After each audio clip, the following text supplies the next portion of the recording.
एक दिन विनीत भाव से गरुड़ ने श्री विष्णु से प्रश्न किया, हे प्रभु, मनुष्य की मृत्यु के बाद उसकी आत्मा की क्या गति होती है?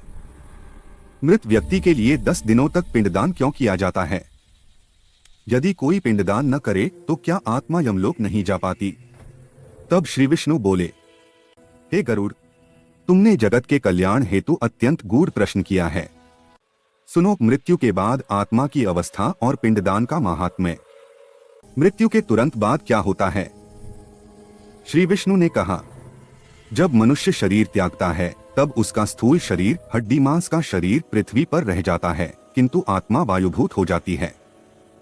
अर्थात उसका कोई निश्चित आकार नहीं रहता, वह वायु के समान निराकार होती है। इस अवस्था में वह तीव्र भूख और प्यास से व्याकुल रहती है। यमदूत उसे अपने अधीन रखते हैं, किंतु वह स्वतंत्र रूप से चल फिर नहीं पाती।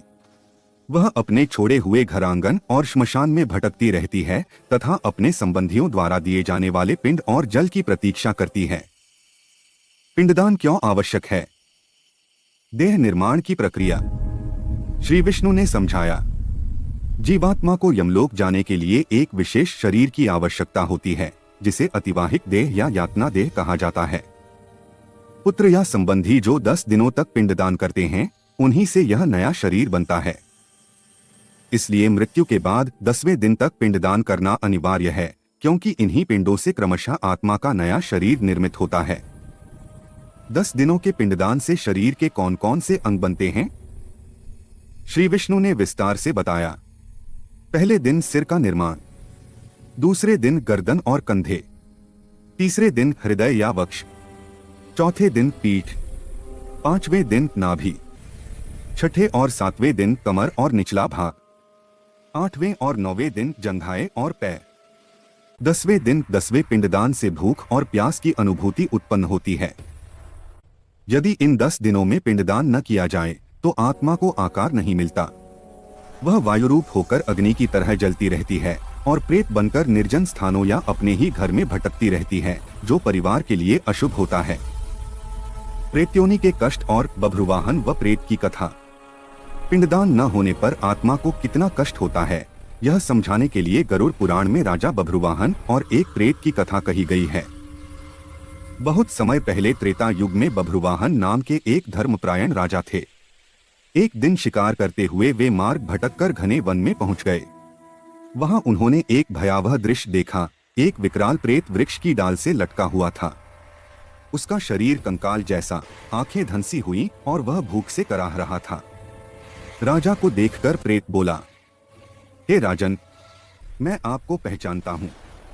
आप अत्यंत दयालु हैं, कृपया मुझे इस नरक तुल्य पीड़ा से मुक्त कीजिए। राजा ने आश्चर्य से पूछा, तुम कौन हो? तुम्हारी यह दशा क्यों हुई? प्रेत रोते हुए बोला, राजन, पूर्वजन्म में मैं एक धनी व्यापारी था। मैंने बहुत दान पुण्य किया, किंतु मेरे कोई पुत्र नहीं था। मेरी मृत्यु के बाद किसी भी संबंधी ने मेरा श्राद्ध या पिंडदान नहीं किया।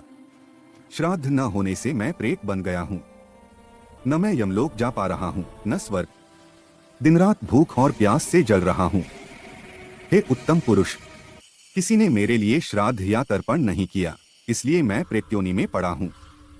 प्रेत ने आगे कहा, हे राजन, यदि आप कृपा करके गया धाम में मेरे लिए श्राद्ध और पिंडदान कर दें तो मुझे मुक्ति मिल जाएगी।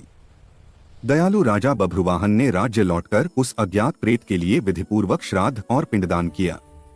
श्राद्ध पूर्ण होते ही वह प्रेत दिव्य शरीर धारण कर आकाश से राजा को आशीर्वाद देते हुए बोला, आपकी कृपा से मैं प्रेत्योनि से मुक्त होकर पितृलोक जा रहा हूँ। प्रेत से पितृ बनने की यात्रा। श्री विष्णु ने गरुड़ से कहा, 10 दिनों के पिंडदान के बाद 11 और 12 दिन वृषोत्सर्ग और श्राद्ध करने से आत्मा को यमलोक की यात्रा आरंभ करने की शक्ति मिलती है, परंतु तब भी वह पूर्ण रूप से पितृ नहीं बनती।